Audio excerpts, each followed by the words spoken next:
Hello everyone, I hope this video finds you well.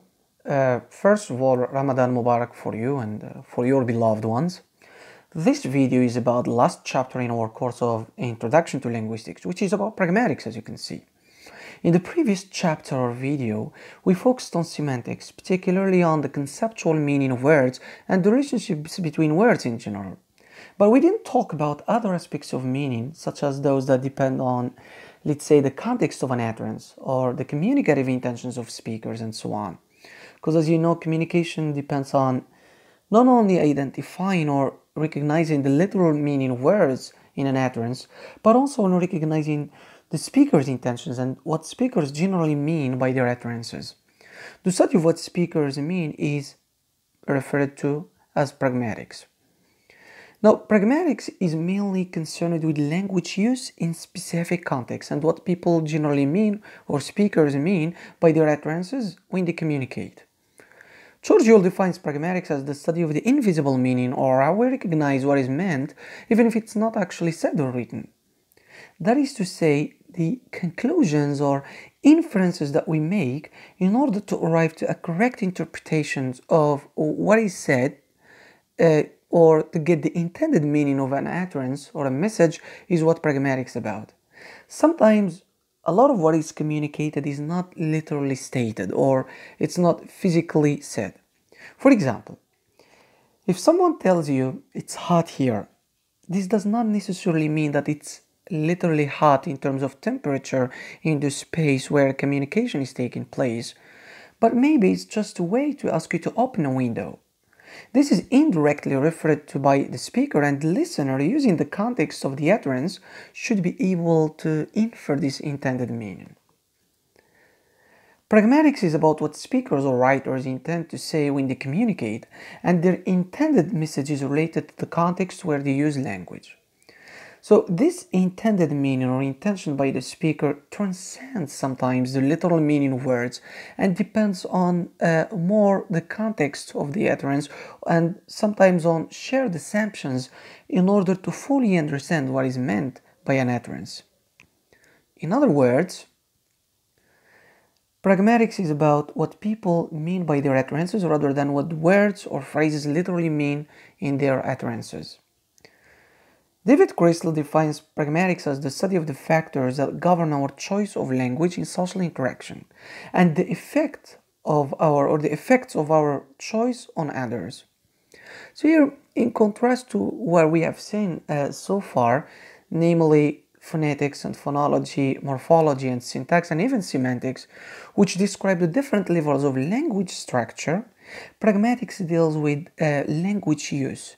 It is mostly concerned with, let's say, the study of the connection or the relationship between the speakers, that is to say, language users, and the linguistic signs that they choose to use in their utterances. It investigates how context in general affects the meaning of an utterance as well. For example, this picture, if we can illustrate all what we have just said. The literal meaning of the words in this picture indicates something illogical and does not yield any reasonable or meaningful message. If we look at the literal meaning of words in this picture, we may understand that there is a place where heated attendants can be parked. That is, you take an attendant and you heat him or her up and then you park him or her in this place, which is nonsense. Or we can also understand that there is a parking slot there, which is carried out by attendants who are heated. Also, this is very strange and illogical. So many interpretations are possible here. However, we can also conclude that this picture tells us that there is a parking slot where we can park our cars, and that this slot is heated and that there are attendants who can look after our cars in it. How do we come up with such, let's say, logical conclusion or meaningful interpretation of this message, bearing in mind that there is no word of car in it? Here we need to use first the literal meaning of words, the context in which they occur, and also some kind of general knowledge or assumptions of what would be the right message as we try to work it out through not only the literal meaning of words in it, for example, in this picture, but also in trying to figure out the intended meaning that this message is, or this picture is trying to convey. Now, in all the definitions that I've read on pragmatics, the most recurrent term in them is context. Then let's explore this notion of context in pragmatics. There are several types of contextual information which account for how people use language. The first one is called physical context. This refers to what is physically present around the speakers or hearers at the time of the communication. That is to say, what objects are visible around them, where the communication is taking place, and what's going on around them in general. For example, I want that book, and then it's accompanied by pointing. So here, that refers to a space which is quite close from where the speaker is speaking, pointing to where the book is here. Or, if there is no pointing, it may be used to refer to something previously mentioned or known. Then we need here the context in order to understand which one is meant exactly. Let's go to the second example. Be here at 9 tonight. So here refers to a physical space that is present in the context where the interlocutors interact. Therefore, there is a place reference. Also, if we go to tonight, which refers to the night of the day of the interaction. So in such utterances, we need to rely on the immediate physical context and also temporal one, that is, say, time-based, for correct interpretation of the utterance. The second type of the context is called linguistic context, called also co-context, and it refers to the words and phrases used in the same utterance that help determine the meaning. It can be, it can refer also to the history of things said so far. That is to say, what has been said before, the utterance or before the conversation. Let's take the first example. I can't believe you said that. That here refers to something previously said. Or in the second example, I'd like to withdraw some money from the bank. So here the word bank is a homonym, as we saw in semantics, because it has two unrelated meanings.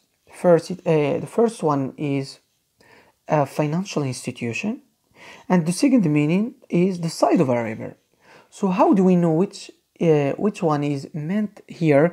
Depends on the surrounding words, like money in this example.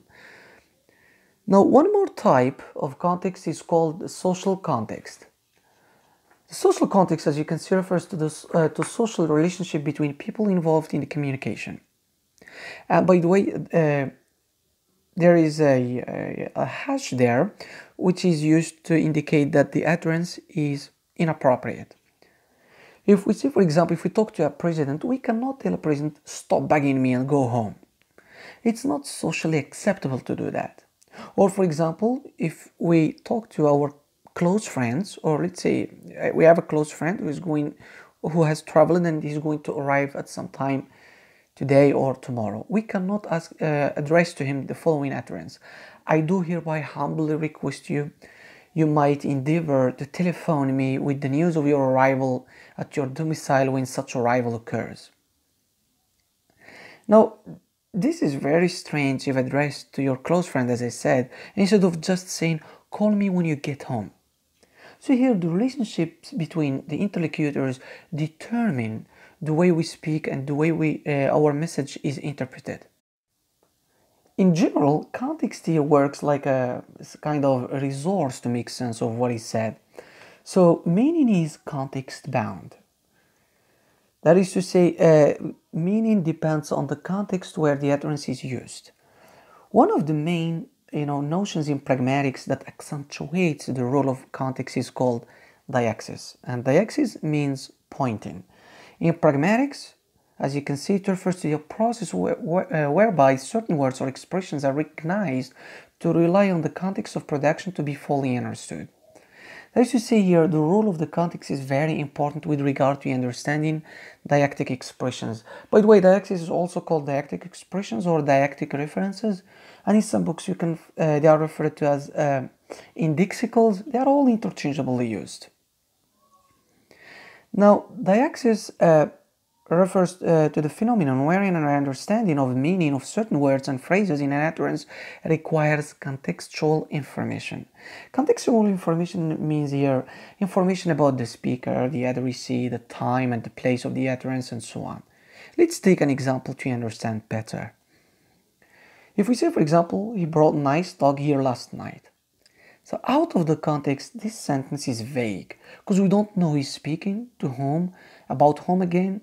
That is to say, we don't know who does he as the subject of the sentence refer to, and where is here, and also last night of what night exactly, and so on. Another example is, I didn't pay attention to you when you asked me to do that in this area yesterday. The same again, so here, without physical and temporal context of this utterance, we won't be able to figure out what is meant, for example, or by this utterance. That is to say, we won't be able to know who the first, for example, or who does I as a subject of the utterance refer to, and also who does you refer to in the utterance, meaning who are the interlocutors in general, and what that, it means, which refers to the thing to be done is, and where does this area refer to, and when is exactly yesterday, or yesterday of what day exactly. I hope it's clear.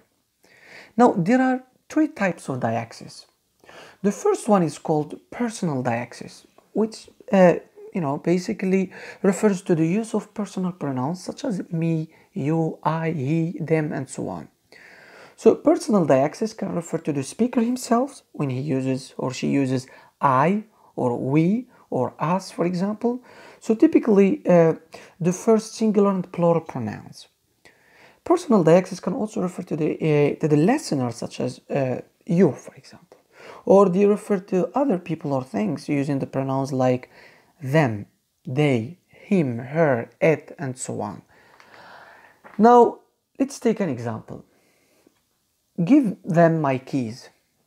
So here, without contextual information or physical presence, we won't be able to understand who is them, or who does them refer to, or who is the speaker to which the pronoun my is referred, and to whom this utterance is addressed in such an imperative way. Another example, as you can see, is they wanted to steal my wallet, but they arrived on time and rescued me. Same again here. We cannot know who the first they refers to. Are they, for example, criminals or friends or who? And again, who arrived? That is to say, to whom the second they refers. Are they the police members or family members or friends and so on? And who is the speaker at first to which the pronoun me refers? In order to understand this utterance, we need then more contextual information such as who is the speaker and who was with him or her and who rescued him and her and so on. All of these contextual information needed are related to people who are present at the moment of the speaking. The second type is called spatial diaxis, or called also locative diactic expressions, which refers to expressions that refer to location or places. For example, if we say this vase should be put over there, this here refers to a vase pointing to a particular object near spatially or in terms of location to the speaker.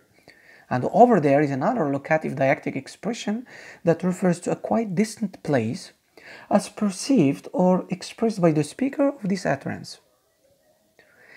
Diactic terms, or let's say of place, or diactic expressions are generally understood to be relative to the location of the speaker. Let's take another example. The barber is across the street. Across the street here, which is a locative diactic expression, refers to a place.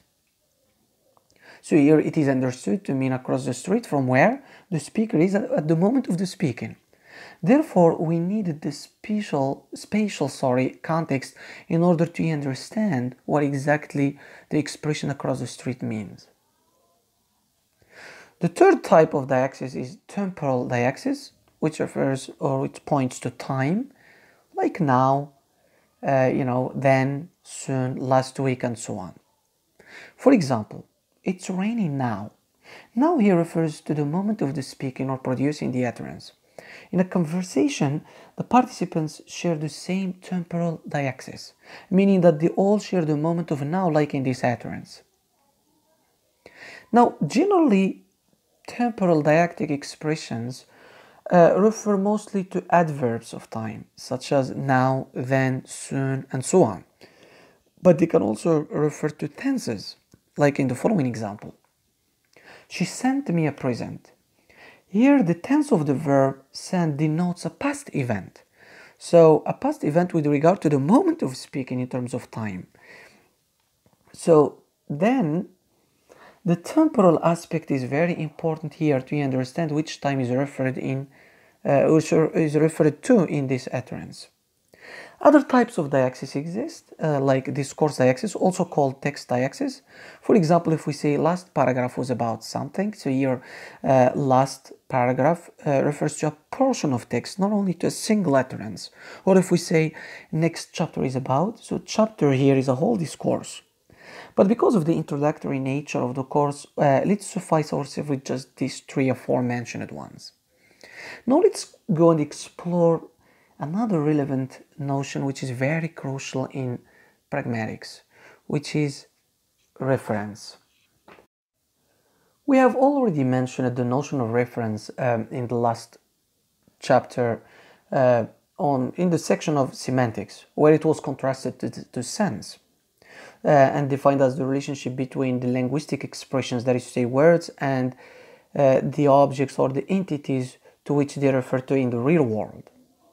Also, in discussing diaxis a moment ago, we assumed that the use of words to refer to people, places, and times was quite simple. However, words themselves actually do not refer to anything, but people who are using them who are responsible for this reference. As stated by Yol, okay, words themselves do not refer to anything, people refer. In other words, it is not words that refer to certain meanings that are not necessarily the literal meaning of words in an utterance, but it's the way people use them in utterance that makes sense. So reference, as you can see, is an act of the speaker or writer using a linguistic form to enable the speaker or listener or reader to identify something. So this reference depends on the speaker's intentions and also on speaker's beliefs. That is to say, his belief in the listener's ability to identify what he means. So successful reference does not only depend on the speaker's intended meaning through his utterance or her utterance, but also on his view to the listener's ability to recognize his intended message when he produces or she produces a certain utterance. To perform an act of reference, as you can see in the table, we can use proper nouns such as Jennifer, Agadir, Miriam, I don't know, any other proper nouns, or we can use noun phrases which can be indefinite noun phrases such as a man, or definite noun phrases such as the teacher, the man. Pronouns also can be used to refer to certain entities. These are called referent expressions or linguistic forms as mentioned in the definition before. Sometimes we refer to things through describing them because we simply don't know what they are called or how they are called. For example, if I say, give me that yellow rubber-like thing. Maybe here I'm looking at something that looks like a rubber and it's yellow in color, yet I don't know what it is called. Then what I do here to refer to it, I describe it as yellow rubber-like thing. In other times, we may even invent names for things. For example, as you have in your course book, if there were a man, for example, who always drives his motorcycle in your neighborhood and he's locally referred to as Mr. Kawasaki because of his kind of motorcycle, because that motorcycle is of the brand of Kawasaki. In this case, a brand name of a motorcycle is being used to refer to a person. This leads us to another notion which is important, which is inference. So Mr. Kawasaki's example here is a good instance of inference, which depends on the listener's ability to recognize what is meant rather than on the dictionary meaning or literal meaning of words in an utterance. An inference, as you can see, is an additional information used by the listener to create a connection between what is said and what must be meant. Now let's take an example. Picasso is in the museum. So here, it is not Picasso in person, but any of Picasso's paintings were being exposed in the museum, assumably. Or if we say in the second example, we saw Shakespeare in London, it means I saw a play by Shakespeare, because Shakespeare cannot be seen in person because he is dead.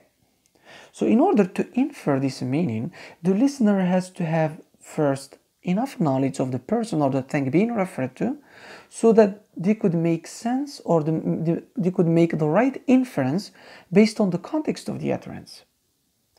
Let's take another example. For example, imagine you are a student of linguistics and you are holding a book on generative syntax, which is written by Chomsky.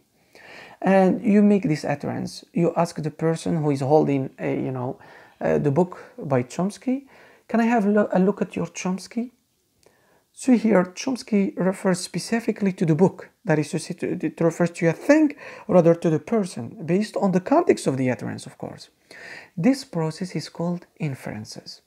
So this can work in the following way. If X is the name of a writer, is the name of a writer of a book, okay, of course, then we can use that X to identify a copy of the book that he wrote.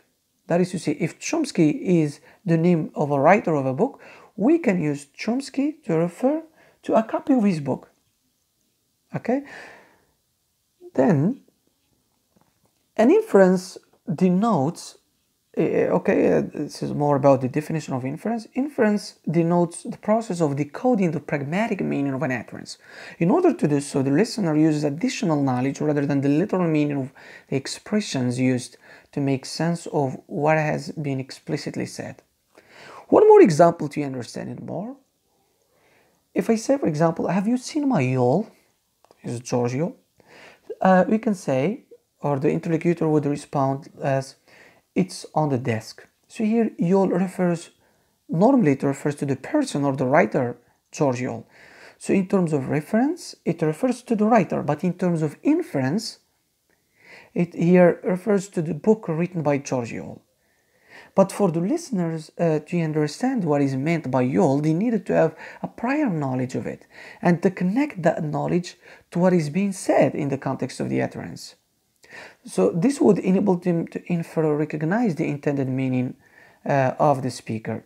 So inference has to do more with, let's say, the listener's knowledge and his ability or her ability to infer the intended meaning referred by the speaker. I hope it's clear now. Now let's go to another notion which is important also in pragmatics, called anaphora. Anaphora, as you can see, can be defined as the subsequent reference to an already introduced entity. That is to say, it refers to an expression used to refer to something or someone already mentioned. The expression that gets its meaning from another preceding expression is called an anaphor. And the preceding word or phrase to which it refers is called the antecedent. For example, Aisha came here but I didn't see her. So the pronoun her is an anaphor, referring back to someone already mentioned, which is the proper noun here, Aisha. Aisha here is called the antecedent, and as I said, an antecedent means the expression or the word to which the anaphor refers. Another example is, Susan plays the piano, she likes music. In this example, the pronoun she is an anaphor and refers back to a preceding expression, in this case is Susan. An anaphor, as you can see, is an item that points backwards, okay? Something previously mentioned. So Susan here is an antecedent to which the anaphoric expression refers. Sometimes the connection between the antecedent and the anaphoric expression can be based on inferences. For example, as you can see, we found a house to rent, but the kitchen was very small. So here what we see is we must make an inference that if X is a house, then X has a kitchen. So houses, have assumably kitchens. Assuming that helps in interpreting and understanding the connection between the antecedent, the house, and its anaphoric expression, the kitchen. Note here that, as you can see, the antecedent is an indefinite pronoun while the anaphor is a definite one. It should be mentioned though that antecedents usually come before its anaphor, like Susan, for example, in the example of Susan plays the piano. Yeah, she likes music, yes. But sometimes, the referent expressions occurs before the noun it refers to, so not after. So that pronoun, the referent expression, occurs not after the referent, but before the referent. Like in the following examples, if you can see here, Ali got an excellent mark because he studied hard. So here he is an anaphor because it refers to an antecedent, which is Ali's in this example. But if we go to the second example and say, because he studied hard, Ali got an excellent mark. So here the referent expression occurs before the referent, and when it does so, it is called a cataphor, not anaphor. However, bear in mind that not all sentences can be used in both anaphoric and cataphoric ways. For example, we can say that Ali studied hard for his final exam, and which is correct, but we cannot say he studied hard for Ali's exam. So here the cataphoric aspect or way is not meaningful, or is not acceptable. If you remember, we have already used the term reference to describe what the listeners or readers do, that is to say, infer or understand when they try to figure out the intended meaning of an utterance. But when we talk about the belief or the assumption made by the speaker or writer, we usually talk about presupposition. And as you can see, presupposition is what speaker assumes to be a case or the case prior to making an utterance. Let's put it in a clearer way. Now, when we speak, we assume that our interlocutors know what we talk about and have already an idea about things we refer to. Therefore, we base our messages on what we know our interlocutors or listeners already know. What a speaker or writer assumes is true or known by a listener or reader can be defined as presupposition. And the presupposition constitutes a necessary assumption required to understand the meaning of a sentence. Let's take some examples to understand them better. Ali's wife is beautiful. So if we say Ali's wife is beautiful, we assume that Ali has got, or we presuppose that Ali has got a wife. And also we assume that the listener knows this fact, knows that Ali has already got a wife. That's why we are describing this wife to him or her. Another example is the president of France is young. This presupposes that there is a president in France. Okay, and we presuppose that the speakers and the listeners already know that, and hence we describe this president as young for them. Another example is, has your brother stopped smoking? This presupposes that your brother smokes. A presupposition must be mutually known and assumed by the speaker and the listener for an utterance to be considered, appropriate in the context.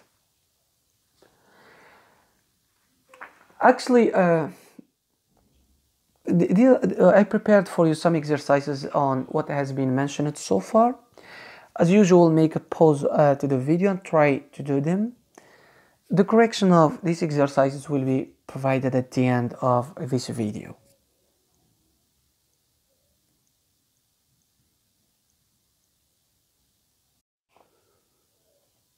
What we have mentioned up to now deals with how we interpret the meaning of an utterance in terms of what speakers intend to convey through their utterances.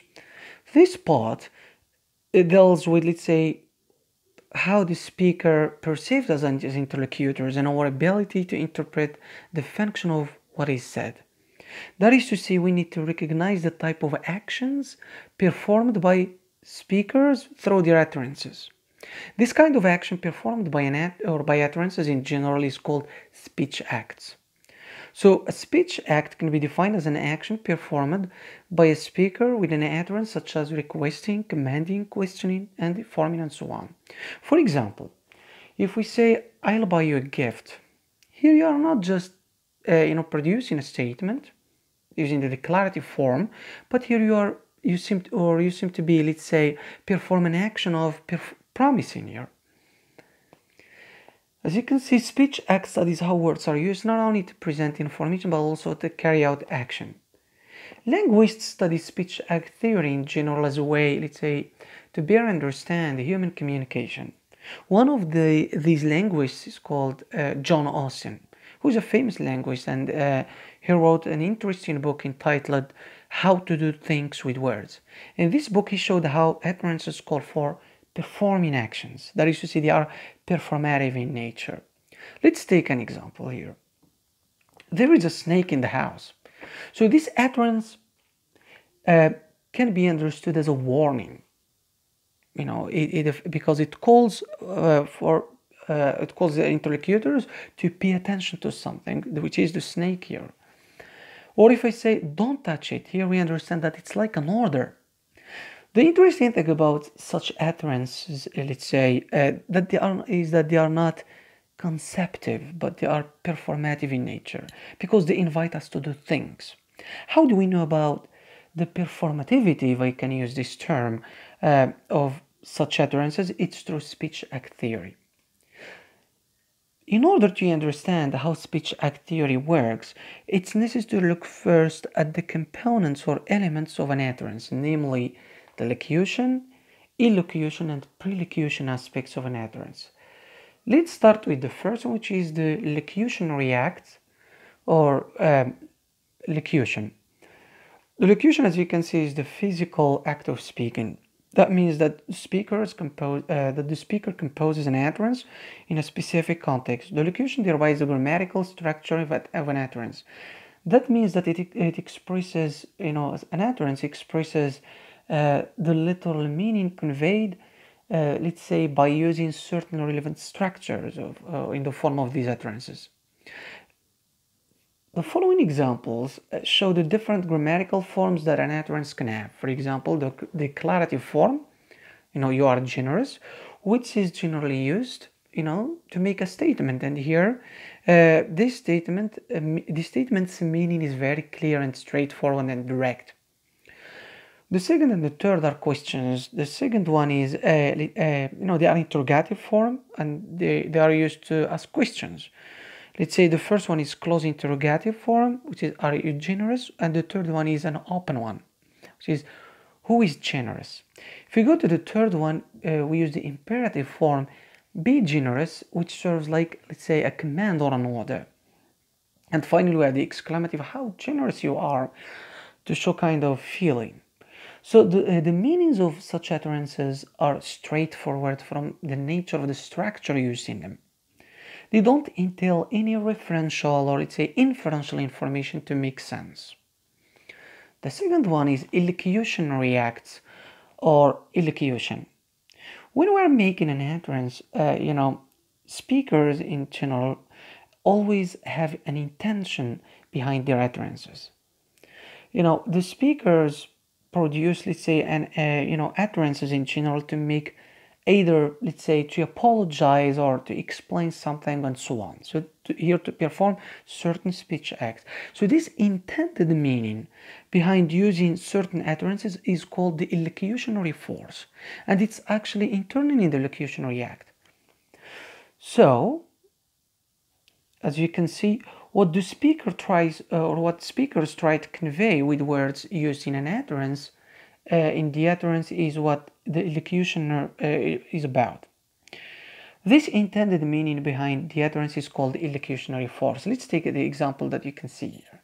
It's called in here. The declarative here can be used to, let's say, to make a statement about the current temperature, that is to say, the locutionary act, meaning the literal meaning of the utterance itself.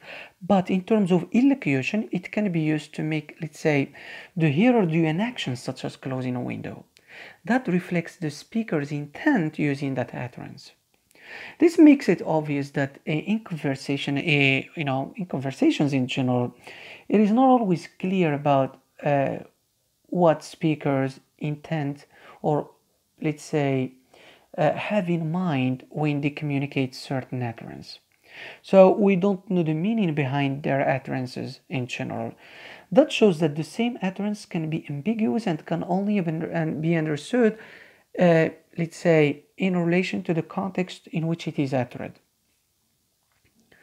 The third type is called the prelocutionary acts, which is about the effect, which can be intended or unintended, that an utterance can have on the hearer. This effect can be at the level of the feeling, thoughts, actions, and so on. That is to say here, as speakers, we cannot control the effect of our utterances on the hearer. That is to say, we cannot control the reactions of our interlocutors. Let's take an example. I am thirsty. So here the effect or the reaction of the hearer is not controlled. For example, if you say this to your friend, he can provide you with water, for example, or if he understands that you are thirsty, that means you are inviting him, or you are asking him to bring for you some water. Or he can, for example, show you where, let's say, shop is, for example. If he understands that you are asking him where he can find some water. Or he could respond with, that's normal, for example, if he sees you have just run a long distance, and so on. So here it's difficult to predict and know and control the reaction of the hearer. Another example, for example, somebody states or utters the following utterance: it's hot here.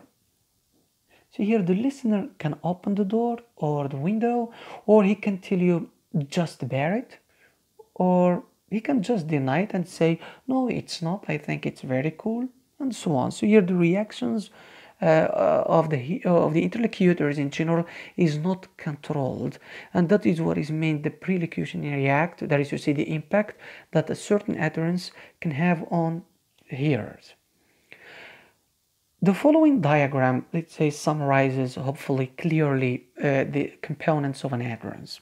In general locutionary, in terms of locution, the utterances should be meaningful by themselves. But in terms of illocution, there is an intended meaning embedded within a certain structure. And the prelocution has to do with the interlocutor's reactions to an utterance. I hope it's clear. As indicated before, there are utterances in which there is a direct relationship between what is stated and what is intended. For example, if we say, can you send me the money? This is an interrogative form used to ask question. So it's very clear and straightforward. However, other utterances can be used to invite people to do something which is not directly or explicitly expressed. Thus, speakers can choose to make their intended meaning either direct and stated, directly using a certain direct, self-explanatory structure, or they can state it indirectly, that is, inexplicitly. Now let's explain them one by one. An utterance is seen to be direct speech act when there is a direct relationship between the structure and the communicative function of the utterance. The following examples, as you can see, show that the form is compatible or corresponds with the function. As you can see, there is here a clear relationship between the structure in the examples, and their function. The interrogative form, for example, here, did you eat pizza, acts or functions as a question, which is evident. The same for the imperative form means, it acts here as a command or an order. Declarative form here is a normal statement, which is normally used to inform us about something in general. So, when an interrogative structure such as did you or are you or can you is used, let's say, with the function of a question, then it is described as a direct speech act. The same for imperative form, which is, let's say, a direct and explicit order to the hearer. This function of order is based on the structure of the utterance, which is imperative. Direct speech acts therefore explicitly illustrate the intended meaning the speaker has behind making an utterance, and that speaker's intention is clearly expressed in the utterance. So we don't need here to somebody else to explain it for us or any other contextual information to make them clear. Now, in indirect speech act, there is an indirect relationship between the form and the function of the utterance. The following examples show that the form does not directly correspond with the function. For example, can you pass me the salt here? See, here we use an interrogative form, not to ask a question, which is normally done, but here is to make a request. That is, we are using here a syntactic structure associated with the function of a question, but in this case, for example, it functions as a request. This is an example of an indirect speech act, whenever a certain structure is used to perform a function other than the one that it literally or normally performs. Another example is, you left the door open. So here, normally it is a declarative utterance, and declarative utterances are normally used to make statements in which we say inform basically about something, which is a direct speech act form of declarative statements. However, if you can say this, let's say, to someone who has just come in, probably it's cold outside, you would want the person to close the door, for example. So here you are using an imperative structure. You left the door open, for example. You are using here a declarative structure, but in order to make a request, but not to inform us about something. So here is an example of, again, an indirect speech act. So the speaker does not explicitly in indirect speech act state the intended meaning behind an utterance. It's the hearer's task to analyze the utterance, let's say, and to understand its meaning. According to Driouch, and you have this in the course book that we are using as a reference for this course, the main reason for using indirect speech acts seems to be that actions such as requests, let's say, presented in an indirect way, I said, are generally considered to be gentle and more polite in our culture than those, let's say, who are direct ones. So if you say, could you please open the door for me? That sounds more polite and more formal. Talking of politeness, which is the last notion to explore in this session. Politeness, as you can see, comprises linguistic and non-linguistic behavior through which people indicate that they take others' feelings on how they should be treated into account. Politeness can be defined as showing awareness and consideration to other person's face. The notion of face here is very important, and actually it was adopted from sociology, from Goffman's theory called interpersonal communication. But I'm not going to present detailed history of, let's say, politeness waves in Pragmatics because of the introductory nature of the course. But generally speaking, politeness has to do more with, let's say, being nice and considerate to other people when you are communicating to them. So in the let's say the study or linguistic study of politeness, the most relevant here concept is called, say, face. And face in Pragmatics is generally your self-esteem or self-image. As you know, let's say when we communicate with people, we all want to be considered or seen in a good way. That is to say, our face, let's say we want our face to be appreciated, to be socially preserved, and not to be hurt during a social interaction. So it's about our self-esteem and our image. If you say, for example, or do something negative that represents a threat to a person's self-image, that is to say you disdain them or, let's say, underestimate their image, or you hurt this their image, that's called in Pragmatics face-threatening act. And as you can see, face-threatening act refers to an act that would damage the face of the hearer or the speaker, so it can be both, by acting in opposition to the wants or desires of the other. If we take the following example, sign me this document. If you are a student, let's say, and you address this to your dad or your professor, you are likely here causing a damage to their faces, pragmatically speaking. That means that you are hurting their self-image, socially speaking, as a dad or as a professor who are supposed to be addressed, let's say, with more respect by you as a student or as a son or as a daughter, for example. Generally speaking, if you use a direct speech act to get someone to do something for you, like open the door, here you are acting, linguistically speaking, as if you have more social power, over the addressee, meaning that you enjoy more authority, socially speaking, than your interlocutor. That's what entitled you, for example, to use such imperative utterances and make orders. Now, but if you are, let's say, or if you use indirect ways, or let's say more polite forms like, could you open the door, please? So here you remove the assumption of social power and exercising authority over the addressee. You are not, you are just asking, let's say here, if it is possible to be done. This makes your request less threatening, to the other person's face, and we are talking about face theory, or not face theory of syntax, but face aspect of pragmatics in social interactions. So whenever you say something like that, here you listen the possible threat on someone's face.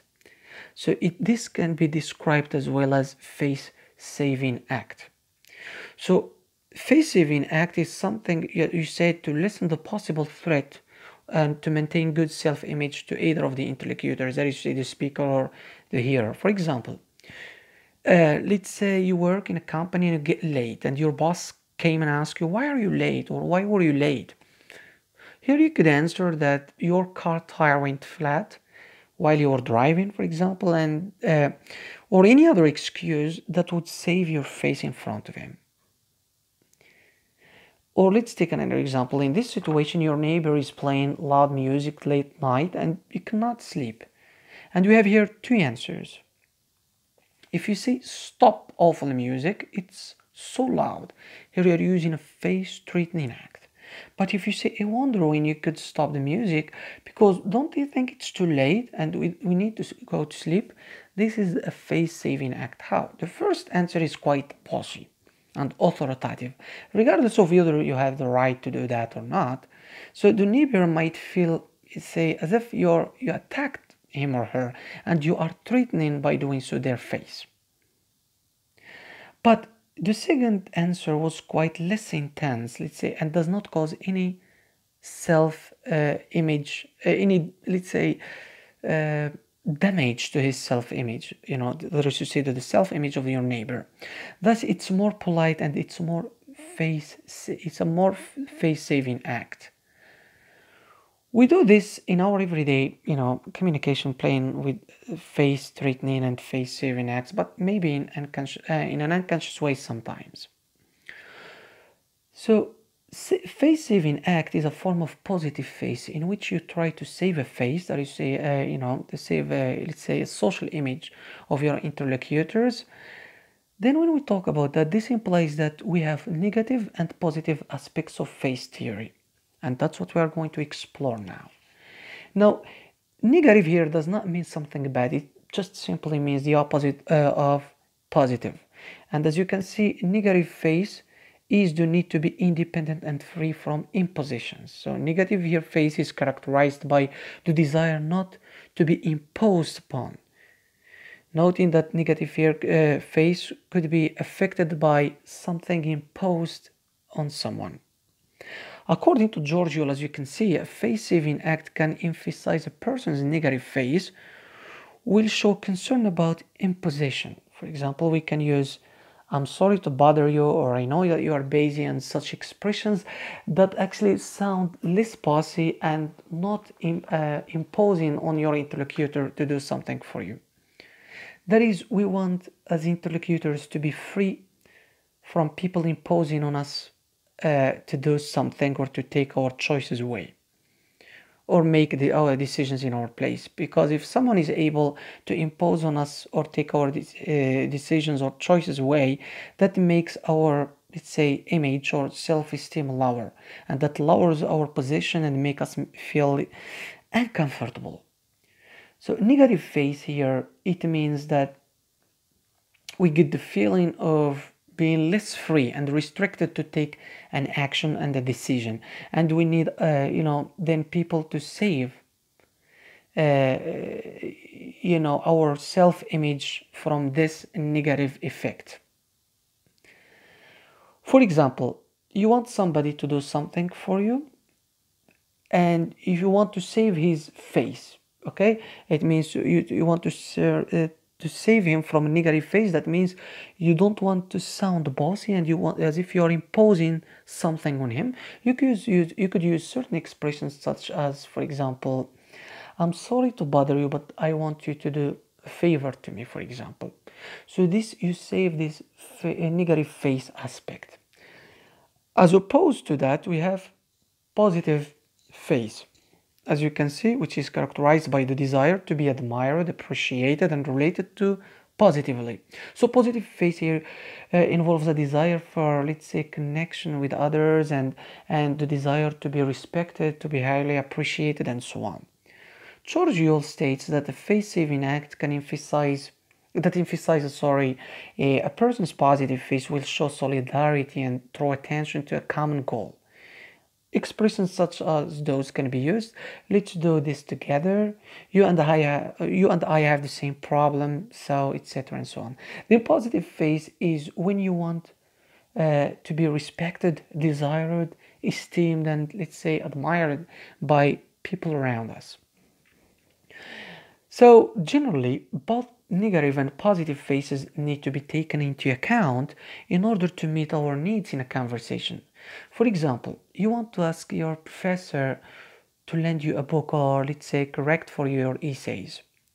To do that appropriately, and if you want to use a positive phase, try to show them that they are highly esteemed and show them more respect and that they are the source of expertise to do that for you while you are requesting for that.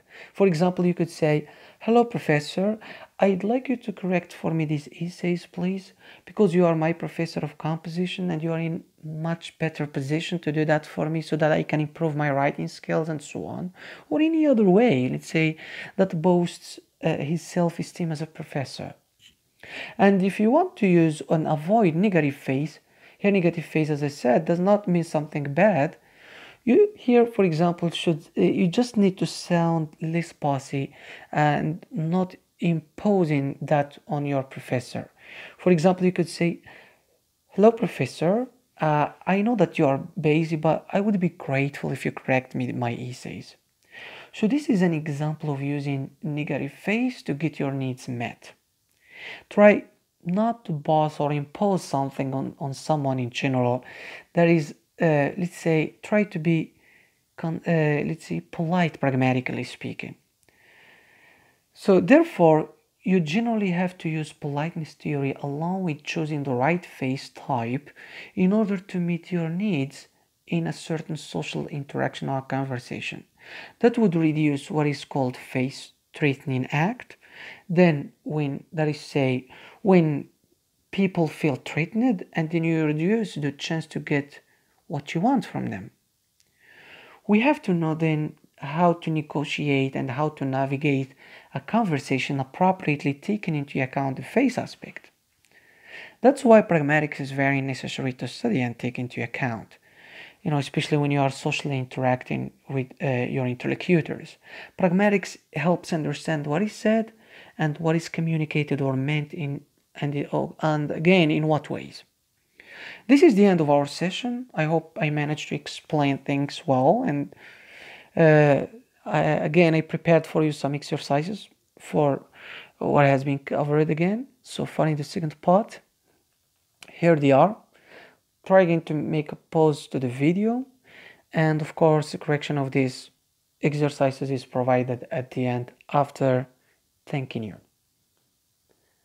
So thank you very much and have a good day.